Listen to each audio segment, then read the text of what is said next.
The gunshot that echoed through the canyon walls was the last sound Harrison Miller expected to hear while tracking a wounded mare through the Nevada territory.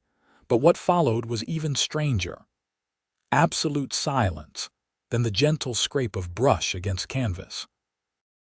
Harrison dismounted from his stallion with practiced ease, his boots hitting the dusty ground without a sound. 26 years of living in the territories had taught him caution, and 7 years working cattle drives from Texas to Montana had honed his instincts to a razor's edge.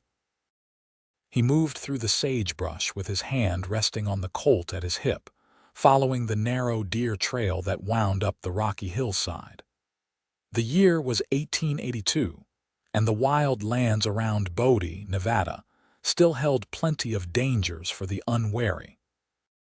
Outlaws, claim jumpers, and desperate men made these hills their refuge, and a lone traveler was easy prey. But when Harrison crested the ridge and looked down into the small hollow below, he found no outlaws, no desperados waiting in ambush. Instead, he discovered a woman seated on a weathered camp stool, her back to him, completely absorbed in painting the sunset that blazed across the western sky.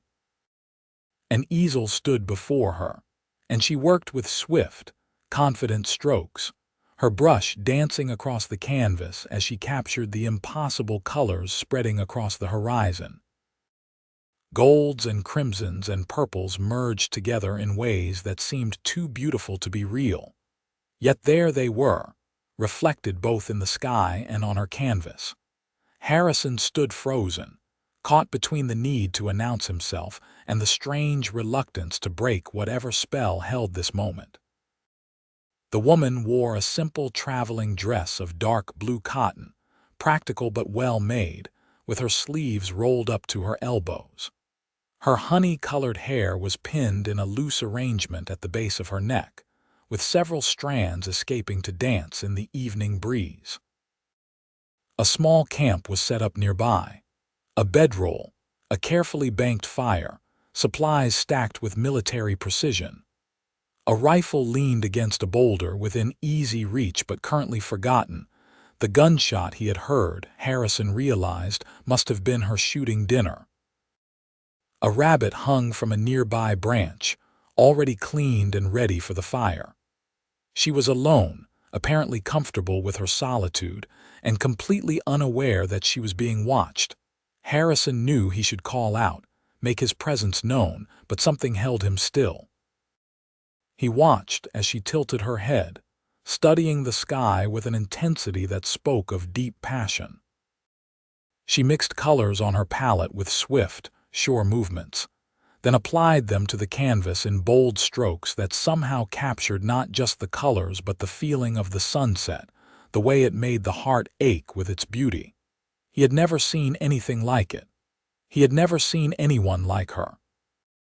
The sunset deepened, the light turning from gold to amber to deep rose. The woman worked faster, racing against the fading day, her movements becoming almost frantic as she tried to capture every last moment before the light disappeared entirely. Harrison found himself holding his breath, invested in her race against time, silently willing the sun to slow its descent just a little longer. When the last sliver of sun dropped below the distant mountains, and the sky began its fade to twilight, the woman finally lowered her brush and sat back. She let out a long, satisfied sigh, and Harrison saw her shoulders relax. She had done it. She had captured the sunset. "You can come out now," she said without turning around, her voice calm and steady. "I know you have been standing there for the last 20 minutes." Harrison felt heat crawl up his neck, embarrassment warring with surprise. So much for his careful silence. He stepped forward, moving into her line of sight with his hands clearly visible and away from his weapon. "I apologize, miss," he said, his voice rougher than he intended. "I heard a gunshot and came to investigate. I did not mean to intrude on your work." She turned to face him then, and Harrison felt something shift in his chest, like a key turning in a long, locked door. Her eyes were the color of sage in morning light, green, gray, and watchful, set in a face that was more interesting than beautiful, with strong features and sun-bronzed skin that spoke of many hours spent outdoors. She looked to be in her early 20s, with an air of quiet confidence that he found immediately captivating. "If you heard a gunshot, then you heard it at least 30 minutes ago," she said, a hint of amusement coloring her words. "Which means you chose to watch rather than announce yourself right away." Harrison could have lied, but something in those sage green eyes made him tell the truth. "I have never seen anyone paint before," he admitted. "I did not want to disturb you. The way you were working, it seemed important. Like interrupting would be a kind of theft." The woman studied him for a long moment, her gaze traveling from his dusty hat to his worn boots, taking in the well-maintained pistol and the horse standing patiently on the ridge behind him. Harrison felt exposed under that assessment, like she was reading more than just his appearance, but the condition of his soul. "My name is Tessa Owens," she said finally, apparently satisfied with what she saw. "And you are right. It is important. The light only lasts a few minutes, and if you miss it, it is gone forever." "Harrison Miller," he replied, touching the brim of his hat in automatic courtesy. "I work for the Cross Creek Ranch about 15 miles northeast of here. Are you camped out here alone?" "I am," Tessa said, turning back to her painting and examining it with a critical eye. "I have been following the sunset west for 3 months now, painting it in different places, trying to understand it." Harrison frowned, concern overriding his fascination. "Miss Owens, this is not safe country for a woman alone. There are outlaws in these hills, and worse." "There are outlaws everywhere," Tessa replied mildly, cleaning her brush with a rag. "I have found that most people, outlaw or otherwise, leave you alone if you are clearly not worth the trouble of bothering. I travel light, I keep to myself, and I can shoot well enough to discourage casual interest. And if someone decides you are worth the trouble—" She looked at him again, and this time there was steel beneath the calm. "Then I shoot them, Mr. Miller. I am not helpless, though I appreciate your concern." Harrison should have tipped his hat and ridden away. She had made it clear she neither needed nor wanted his protection. But he found himself rooted to the spot, his eyes drawn to the painting on her easel. Now that he was closer, he could see the incredible skill in her work. The sunset seemed to glow from within the canvas, alive with light and color. It was more than just a picture, it was a feeling, a moment captured and held forever. "That is remarkable," he said quietly. "You have real talent." Tessa's expression softened slightly. "Thank you. Not everyone understands why I do this. Why do you do it?" She was quiet for a moment, packing away her paints and brushes with careful, practiced movements. The twilight was deepening now, and she lit a lantern that cast a warm circle of light around her small camp. "Because sunsets are dying light," she said finally. "Every sunset is the day ending, darkness coming. But there is such beauty in it, such glory in those last moments. I want to understand why we make something so beautiful out of an ending. And I want to remember that even when things end, there can be grace." Harrison felt those words settle into him like seeds finding soil. He thought of all the endings he had witnessed in his 26 years. Friends killed in cattle stampedes, his father dying of pneumonia one brutal winter, the girl he had planned to marry running off with a silver miner. All endings, none of them beautiful. "That is a kind way to see it," he said. "It is the only way I can see it," Tessa replied. "Otherwise, I would just be painting death." The rabbit was cooking over the fire now, and the smell made Harrison's stomach growl audibly. He had been tracking the wounded mare since dawn and had not stopped to eat. Tessa glanced at him, then at the rabbit. "There is enough for two," she said. If you would like to share it, payment for your concern if not your extended watching. Harrison knew he should decline. It was not proper for an unmarried man to share a meal alone with an unmarried woman, especially out in the wilderness where there were no chaperones, no social conventions to maintain propriety. But proper seemed less important than the strange pull he felt toward this woman who painted sunsets and spoke of dying light with such poetry. "I would be grateful," he said, "but only if you let me contribute something. I have coffee in my saddlebags and some hardtack that is almost edible if you soak it long enough." Tessa smiled then, a real smile that transformed her face from interesting to luminous. "Coffee would be wonderful. I ran out 3 days ago and I have been living on stream water and regret." Harrison fetched his supplies and soon had coffee brewing in a battered pot over the fire. They ate in companionable silence as the stars began to appear overhead, the Milky Way spreading across the sky in a glorious sweep of light. The rabbit was perfectly cooked, seasoned with wild herbs that Tessa must have gathered, and the coffee was strong and hot. "How long have you been painting?" Harrison asked finally, breaking the comfortable quiet. "Since I was 8 years old," Tessa replied.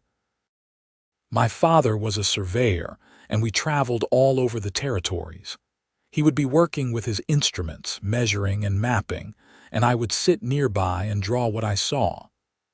When I was 12, a woman in Denver saw my drawings and gave me my first set of paints.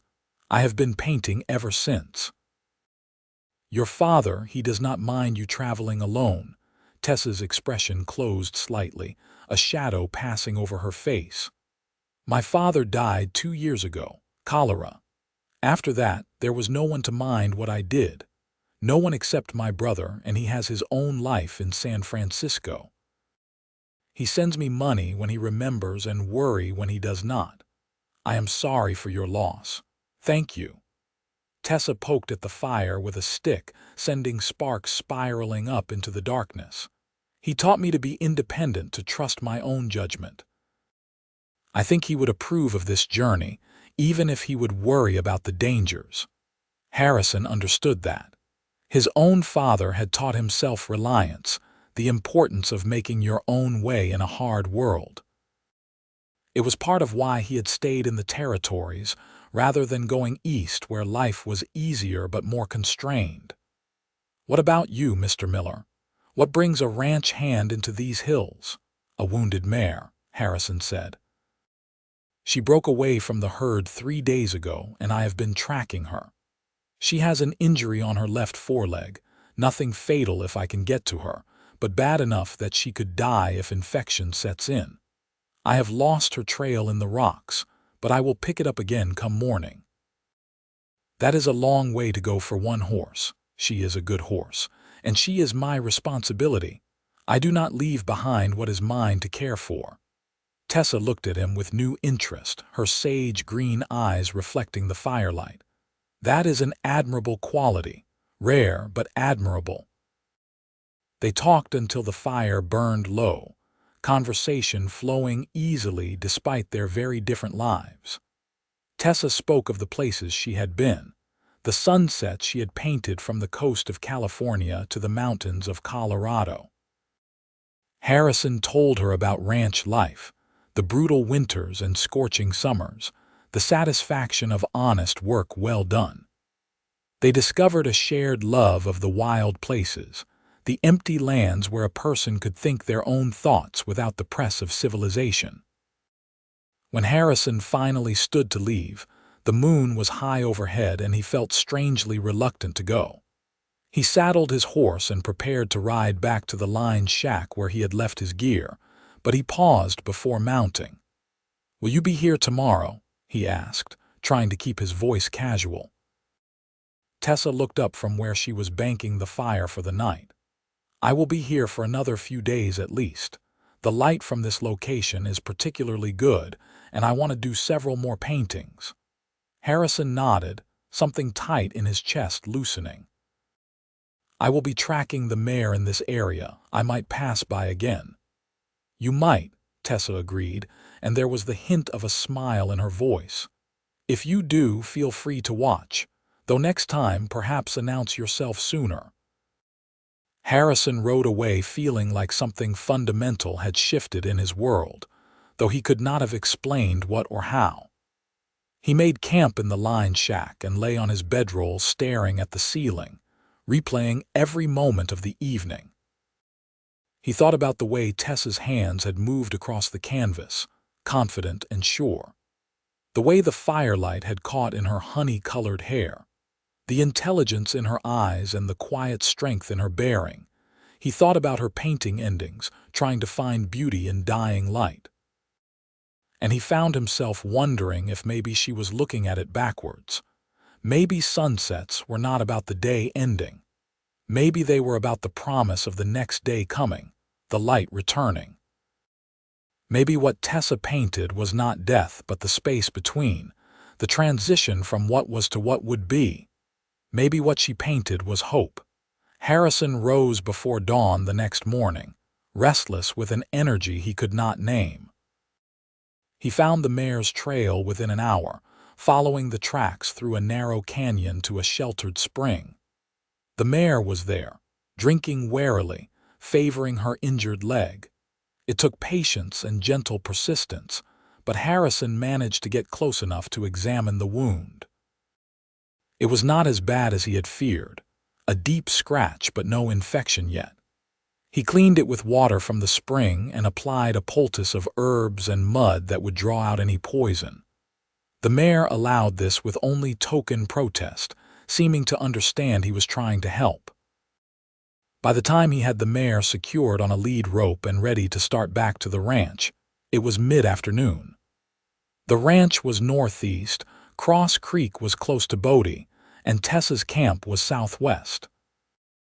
Harrison had no legitimate reason to go back to that ridge, no excuse that would hold up under examination. He went anyway.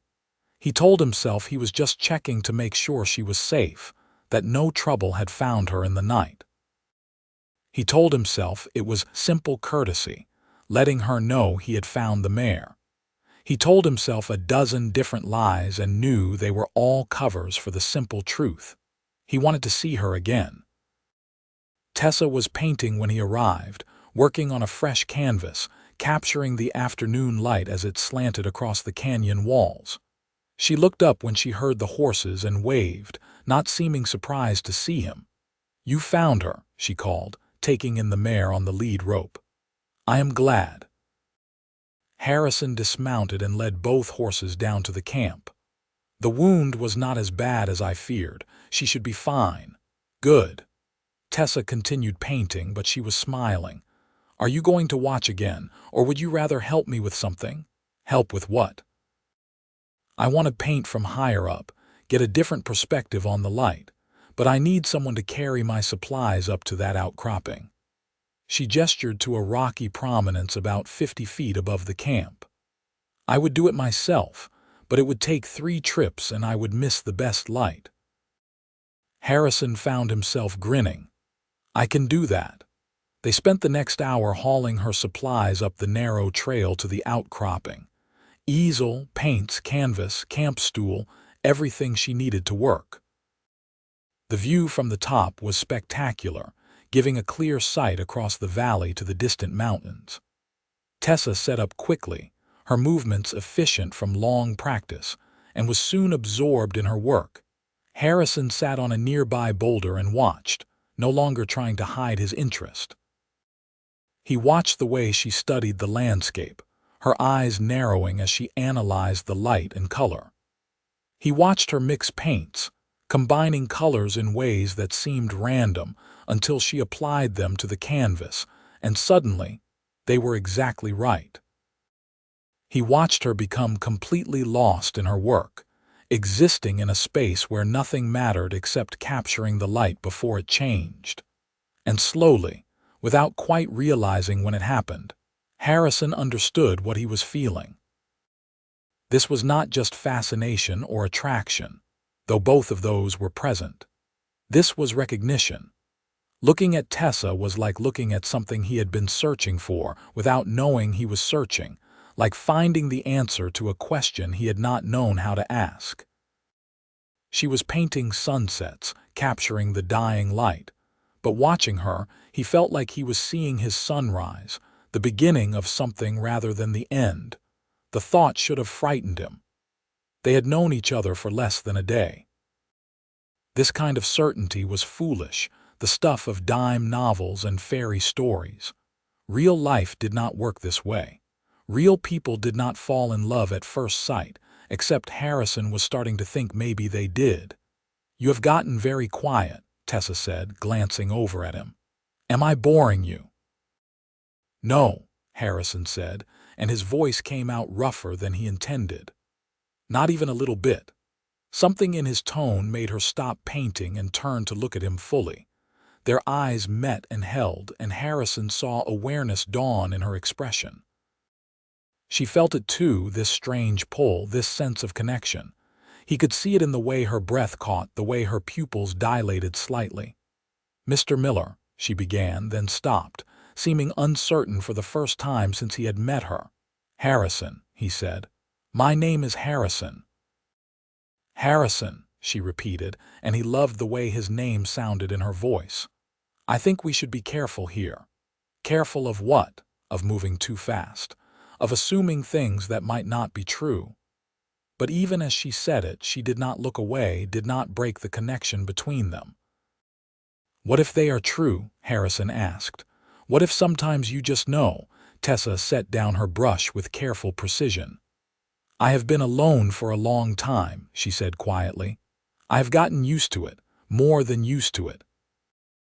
I have built my life around my independence, around not needing anyone. I am not sure I know how to be any other way. I am not asking you to change who you are." "Are you not?" She tilted her head, studying him. "What are you asking, Harrison?" It was a fair question, and it deserved an honest answer. Harrison stood and moved closer, though he was careful not to crowd her, not to make her feel trapped on the small outcropping. "I am asking if you feel this too," he said. "This sense that something important is happening. I am asking if maybe we could take some time to figure out what it is, instead of you riding off into the sunset and me never seeing you again." Tessa drew in a shaky breath. "I feel it," she admitted, "and it terrifies me." "Why?" "Because I have worked so hard to be self-sufficient, to not need anyone. Because everyone I have ever depended on has left, one way or another. Because if I let myself care about you and then you leave too, I am not sure I could bear it." Harrison understood that fear. He had felt it himself after his intended had run off, had armored his heart against that kind of pain. But looking at Tessa, seeing the vulnerability beneath her strength, he found that his armor had developed cracks. "I cannot promise I will never leave," he said honestly. "Life is uncertain and tomorrow is not guaranteed, but I can promise that if I go, it will not be by choice. It will not be because I stopped caring. You do not know that. You have known me for less than a day. That is true, but I know what I feel right now in this moment. And I know I want to learn everything about you. I want to know why you love painting sunsets. I want to know what makes you laugh, what makes you angry, what you dream about when you let yourself dream. I want to know if your coffee tastes better in the morning than mine does, and if you sing when you think no one is listening, and what you look like when you first wake up." Tessa's eyes had gone suspiciously bright. "That is a lot of wanting." "It is," Harrison agreed. "So I am asking. Can I have some time? Can I come back tomorrow and the day after, at least until you leave this place? Let me court you properly, even if the circumstances are unusual. Let me have a chance to prove that this is real." For a long moment, Tessa did not answer. She looked out at the valley, at the light painting the distant mountains in shades of gold and amber. Harrison waited, his heart beating hard enough that he thought she might be able to hear it. "Yes," she said finally, so quietly he almost missed it. Yes, you can come back tomorrow. And the day after, and we will see what happens. Harrison felt something inside him unfold, like wings he had not known he possessed spreading wide. He wanted to pull her into his arms, but he held back, sensing she needed to move at her own pace. Instead, he just smiled, slow and warm. Thank you. Tessa turned back to her painting, but her hands were shaking slightly as she picked up her brush. You should probably go now, she said, before I lose all my sense and let you kiss me when we barely know each other. Would that be so terrible? It would be impractical. And I am always practical. Always, Harrison challenged gently. She laughed, the sound bright and surprised. Almost always. There have been a few exceptions. I would be honored to be another exception. I am sure you would. Now go, before the sunset ends and you have wasted your whole afternoon watching me paint. Harrison collected his horses and prepared to leave, but he paused at the top of the trail. Tessa. Yes. I am glad I heard that gunshot yesterday. I am glad I followed it and found you. Whatever happens next, I want you to know that. She looked at him over her shoulder, her expression soft. I am glad too, Harrison. Now go, so I can paint my sunset in peace. But as Harrison rode away, he glanced back once and saw that she had stopped painting entirely. She was standing on the outcropping, watching him leave, one hand pressed to her heart. He rode back to the Cross Creek Ranch with a lightness in his chest he had not felt in years. The foreman, a grizzled man named Pete who had been working cattle since before Harrison was born, took one look at his face and grinned. Who is she? Pete demanded. Harrison blinked. What makes you think there is a she? Boy, I have known you for 7 years. I have never seen you smile like that over finding a horse, so unless you have developed some strange new passion for veterinary medicine, there is a woman involved. Harrison could not help but laugh. Her name is Tessa. She is a painter. A painter, like houses and barns. No, like sunsets and landscapes. She travels around painting different places. Pete whistled low. An artist, fancy, and you are courting her. I am going to try. Good for you, son. It is about time you found someone. Just do not forget you have got responsibilities here. Mr. Cross needs you for the cattle drive to Virginia City next week. Harrison had forgotten about the drive. It would take at least 2 weeks, maybe 3 depending on how the herd behaved and what weather they encountered. 2 weeks away from Tessa, 2 weeks when anything could happen. How many men is he taking? Harrison asked. 6, including you and me. It is a small herd, just 70 head to fulfill a contract with the mining companies. Could he spare me? Find someone else. Pete's eyebrows rose. You want to pass on the drive. That is not like you. I have a reason. Your painter lady, Harrison nodded. She will not be here long. If I leave for 2 weeks, she might be gone when I get back. I need this time, Pete. I need to see if this is what I think it is. Pete studied him for a long moment, then sighed. I will talk to Mr. Cross. But you will owe me, boy. You will owe me big. I know, thank you. Do not thank me yet. If Cross says no, you are going on the drive whether you like it or not. A job is a job. But Mr. Cross, a fair man in his 50s who ran his ranch with firm but kind authority, agreed to let Harrison stay behind. He assigned another hand to the drive and told Harrison to use the time to check fence lines and maintain the line shacks in the southern range, work that needed doing but had been postponed during the busy season. But Miller, Cross said, his eyes twinkling, if this woman breaks your heart and you spend the next month moping around my ranch being useless, I am going to dock your pay and make you regret it. Understood, sir, Harrison said, grinning. He went back to Tessa's camp the next day, and the day after that, and the day after that. Each visit was different but equally precious. Sometimes he watched her paint, learning to see the landscape through her eyes, understanding how she read the light and translated it onto canvas. Sometimes they talked, sharing stories of their lives, their hopes and fears and dreams. Sometimes they worked together, Harrison helping her scout new locations or carry her supplies, Tessa teaching him to really look at the world around him rather than just seeing it. On the fourth day, Harrison brought his harmonica and played while Tessa painted. The music seemed to help her work, providing a rhythm that matched her brushstrokes. When she finished, she turned to him with paint smudged on her cheek and said, "That was perfect. Play that again." So he did, and she started a new painting, this one looser and more abstract, all swirling colors and emotion. When it was done, she looked at it and shook her head. "I have never painted like that before," she said, sounding almost bewildered. "It is like the music unlocks something." "I like it," Harrison said. "It feels alive. It feels wild," Tessa corrected. "Like I let go of control. Maybe that is not a bad thing." She looked at him, her sage green eyes searching. "Maybe not."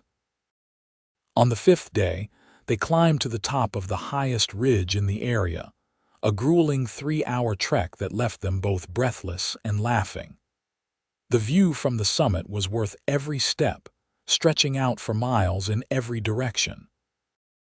Tessa wanted to paint it, but the wind was too strong, so instead they just sat together on the sun-warmed rocks and looked out at the vast emptiness of the Nevada territory.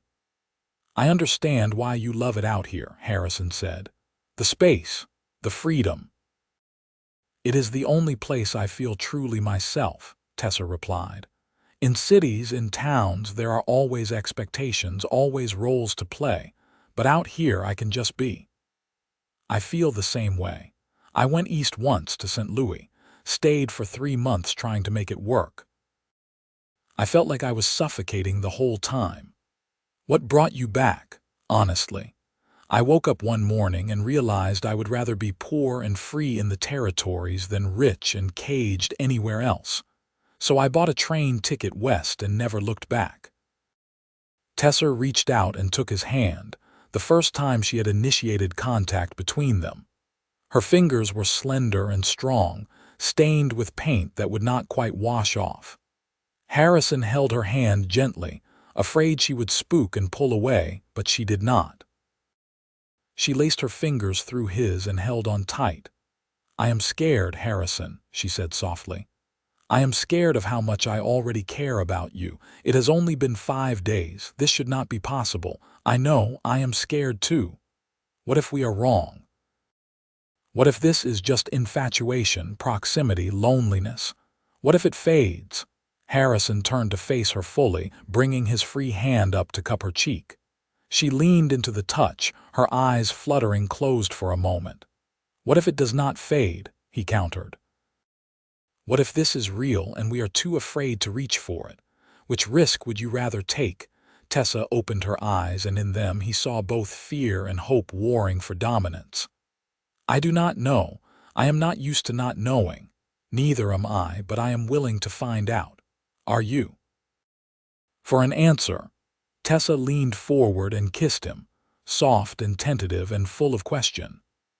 Harrison froze for a heartbeat, surprised despite their conversation, then kissed her back with all the tenderness and passion he had been holding in check for 5 long days. She tasted like coffee and courage, and kissing her felt like coming home after a long journey. When they finally pulled apart, both breathing hard, Tessa laughed shakily. "So much for being practical." "Practical is overrated," Harrison said and kissed her again. They made their way back down the mountain as the sun set, taking their time, stopping frequently to steal more kisses. By the time they reached Tessa's camp, full dark had fallen and the stars were brilliant overhead. Harrison built up the fire while Tessa prepared a simple meal of beans and cornbread. They ate sitting close together, shoulders touching, the silence comfortable and warm. "I was supposed to leave tomorrow," Tessa said eventually. "Move on to the next location." Harrison's heart clenched. "And now?" Now I am thinking I might stay a bit longer. The light here is still good, and there are more angles I want to explore." She looked at him from under her lashes. "And there is this cowboy I have been getting to know. I would like to see where that goes." Relief washed through Harrison so strongly he felt lightheaded. The cowboy would very much like that too. Good. Then it is settled. Tessa stayed for 2 more weeks, and those weeks were among the happiest of Harrison's life. He managed his ranch duties efficiently, working dawn to mid-afternoon, then riding out to spend the rest of the day with Tessa. They fell into a natural rhythm, learning each other's habits and preferences, discovering the small incompatibilities and larger harmonies that make up a relationship. Tessa liked her coffee strong enough to strip paint. Harrison liked his sweet enough to be dessert. She was a morning person, waking with the dawn full of energy and ideas.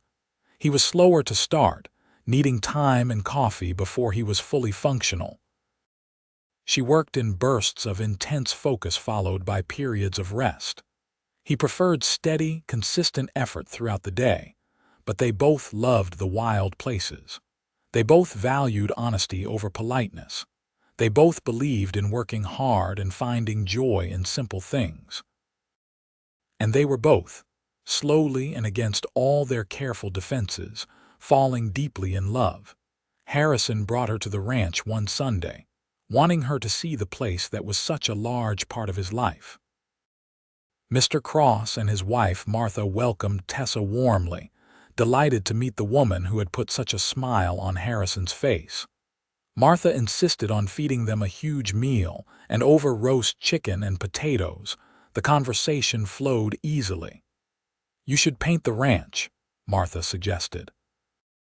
"We have such beautiful sunsets here, and that view from the north pasture is just glorious." "I would love to," Tessa agreed, "if it would not be an imposition." "Imposition? My dear, it would be an honor. We have never had a real artist visit before." So Tessa spent the next few days painting various views of the Cross Creek Ranch.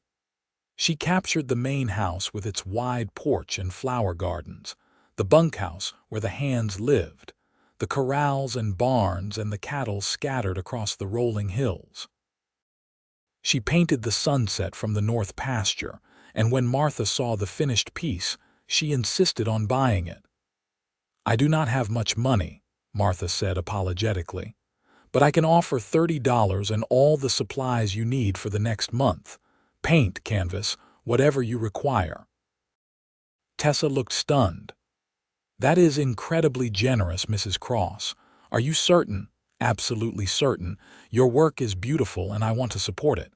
Besides," Martha added with a wink at Harrison, "I suspect we will be seeing more of you, and I like to encourage family." Harrison had not yet spoken to Tessa about the future, about the possibility of making their relationship permanent. They had been carefully living in the present, not wanting to rush or assume. But Martha's words hung in the air between them, and later, when they were alone, Tessa brought it up. "She called me family," Tessa said quietly. They were sitting by her campfire watching the flames dance. "She assumes this is going somewhere permanent." "Does that bother you?" "I do not know. Does it bother you?" Harrison took a deep breath. They had been dancing around this conversation for days, both aware it needed to happen but neither quite ready to start it. But maybe it was time. "Tessa, I love you," he said simply. "I know it has only been 2 weeks, and I know that sounds crazy, but it is true. I love the way you see the world. I love your courage and your passion and the way you laugh when I play my harmonica badly. I love that you are independent and strong and do not need anyone, but you are choosing to be with me anyway. I love you, and I want a future with you if you want that too." Tessa's eyes were wet with unshed tears. "I love you too," she whispered.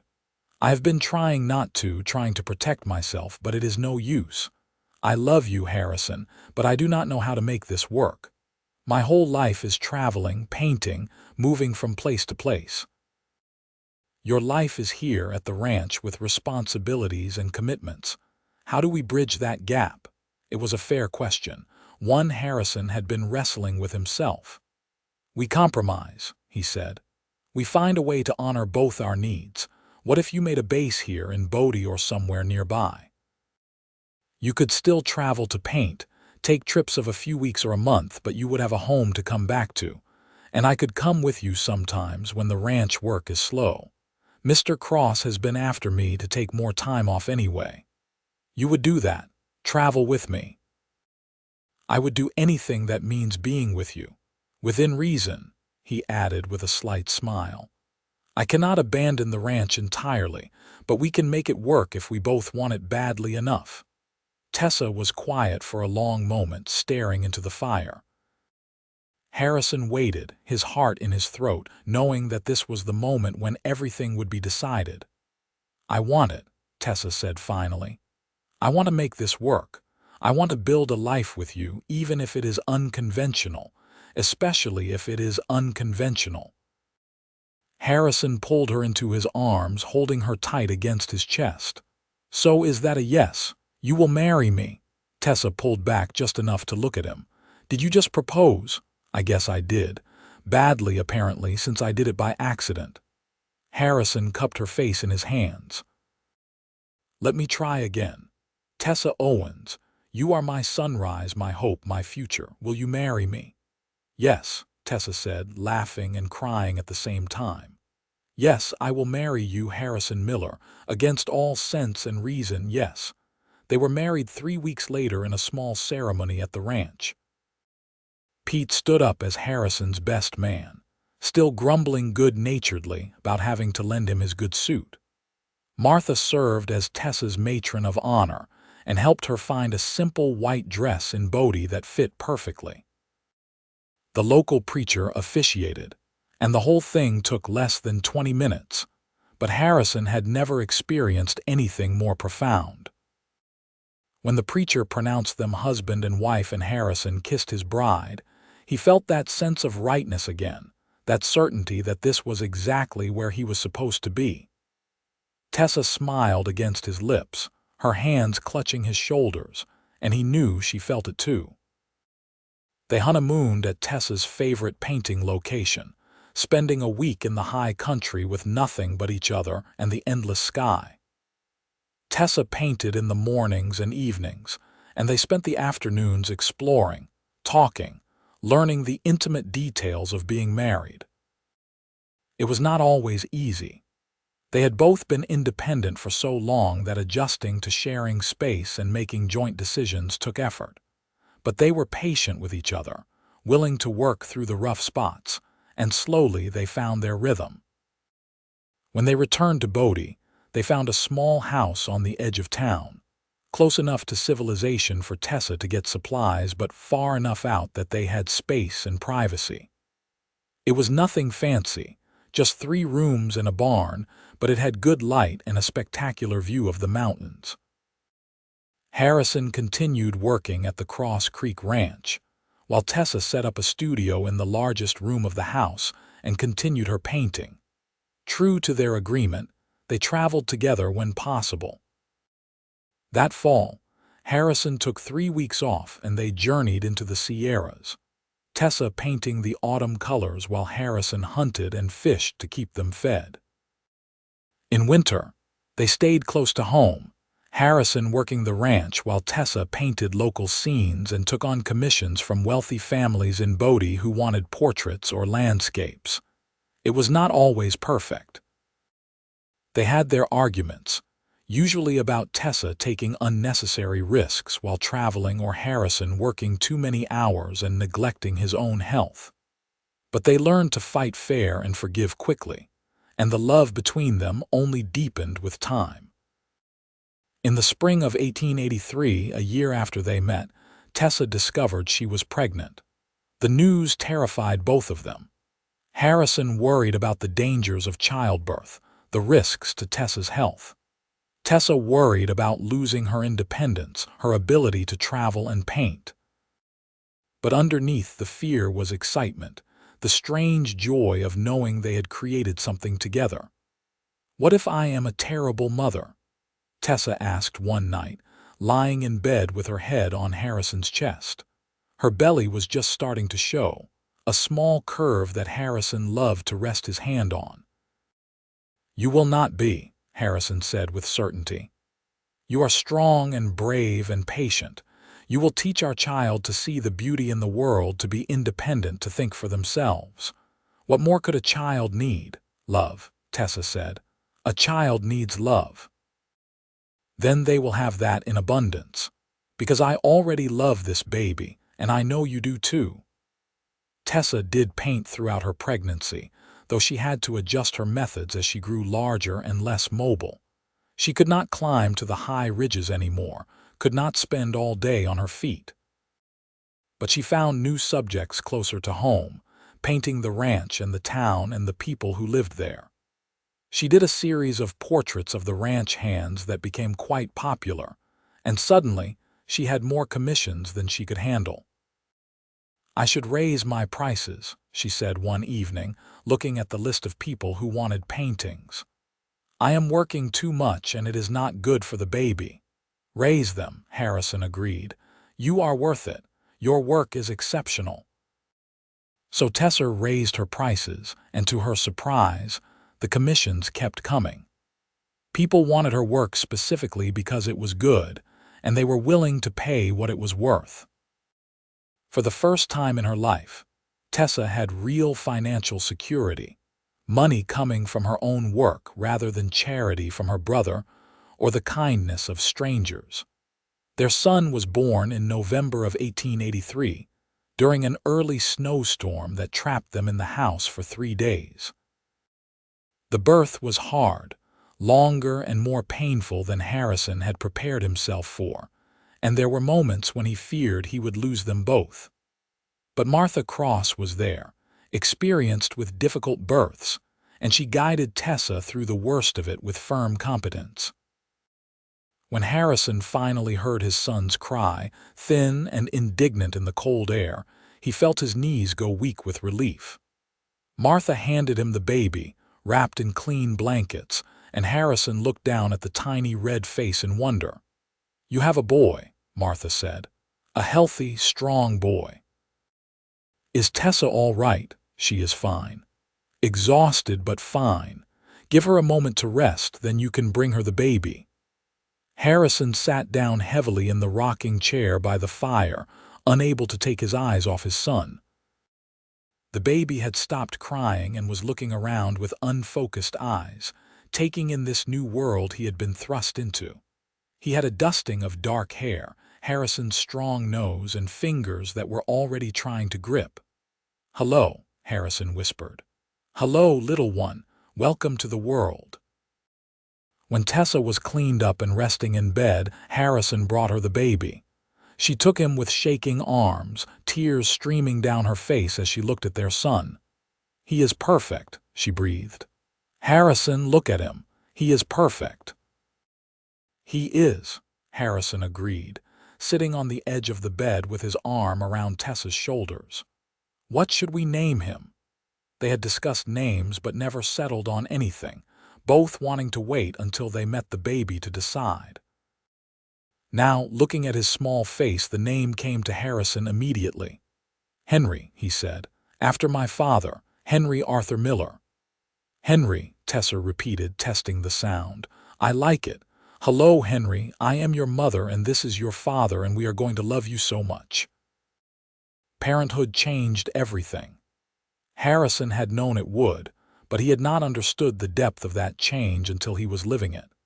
Suddenly, every decision, every action was filtered through the lens of keeping Henry safe, providing for him, giving him the best possible start in life.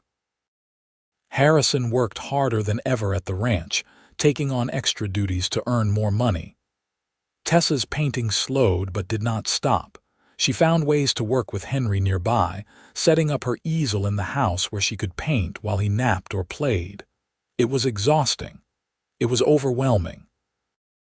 It was the best thing that had ever happened to them. Henry was a good baby, happy and curious, and he seemed to have inherited both his parents' love of the outdoors. As soon as he could sit up, Tessa would take him outside to watch her paint, and he would sit for hours, apparently content just to observe. When he was old enough to toddle around, Harrison would take him out to the ranch, letting him help with simple chores like scattering chicken feed or brushing the horse's legs. "He is going to grow up wild," Tessa said one evening, watching Henry chase butterflies in the yard, his laughter bright and free. "Is that a bad thing?" Harrison asked.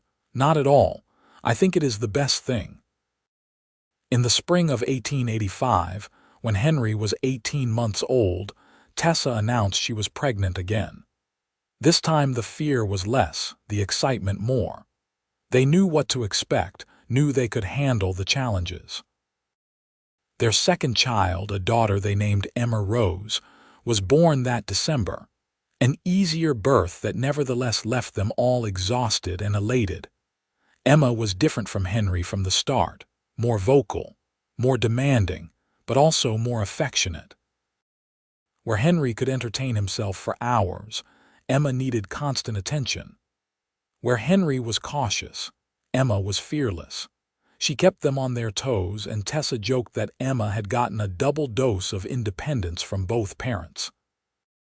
Harrison loved his family with a fierceness that sometimes frightened him. He would lie awake at night listening to his children breathe, Tessa warm and solid beside him, and feel overwhelmed by how much he had to lose. But he had learned from Tessa that you could not live your life in fear of endings. You had to embrace the beauty while it lasted, find grace in the moments you were given. The years rolled on, each one bringing new challenges and joys. Henry started school in Bodie when he was 6, proving to be bright and curious with his mother's artistic talent and his father's steady work ethic. Emma followed 2 years later, and she charmed her teachers with her enthusiasm and frustrated them with her tendency to question everything.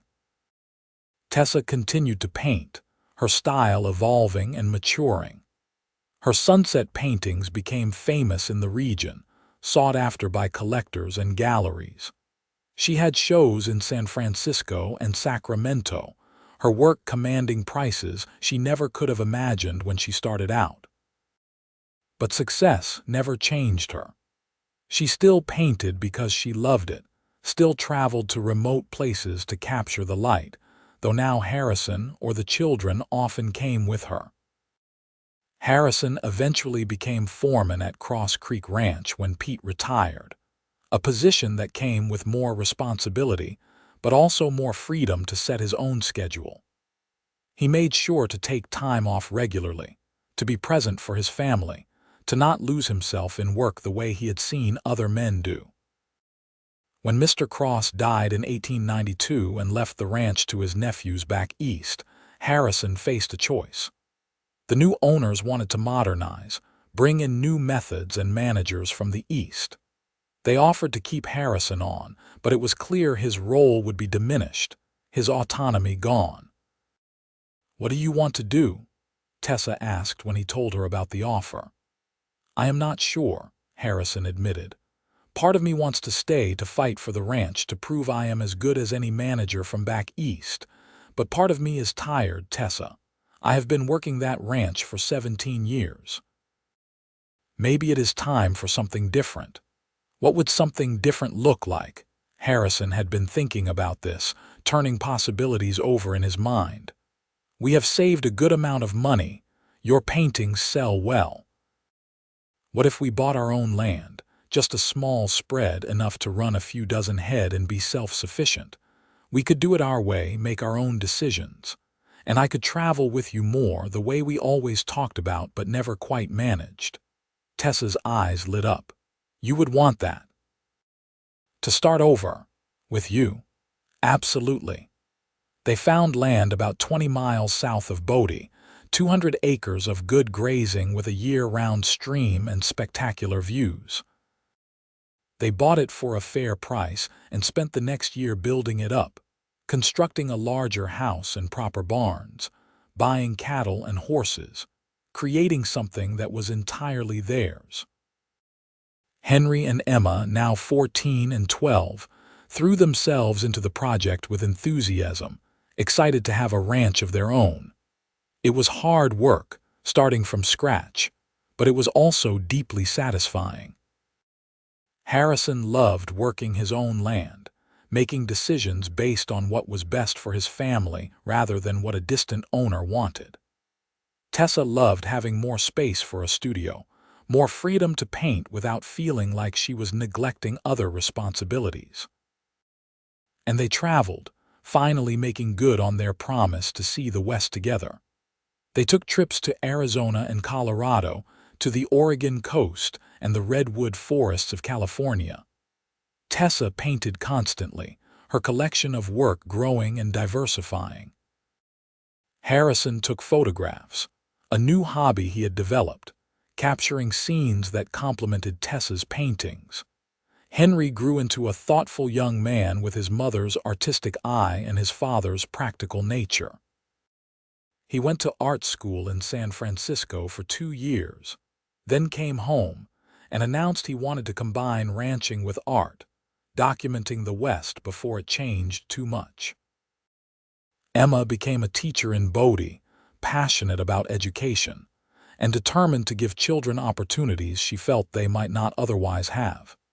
In 1898, on their 16th wedding anniversary, Harrison and Tessa returned to the ridge where they had first met. They were older now, in their early 40s, with threads of silver in their hair and lines around their eyes from years of sun and laughter. But they moved through the landscape with the same ease they always had, still comfortable in the wild places. Tessa set up her easel in the exact spot she had been painting that first day, and Harrison sat on the same boulder where he had watched her.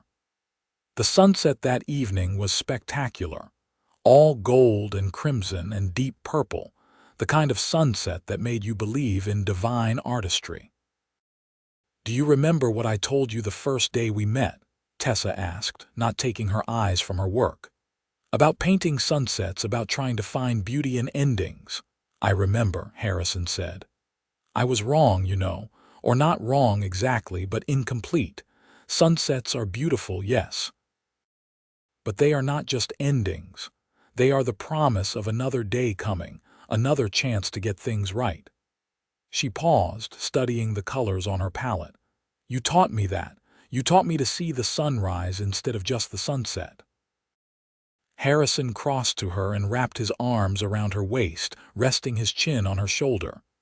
"You are my sunrise," he said, echoing the words he had said in his proposal. "You always have been." "And you are mine," Tessa replied, leaning back against him. "My sunrise, my hope, my home."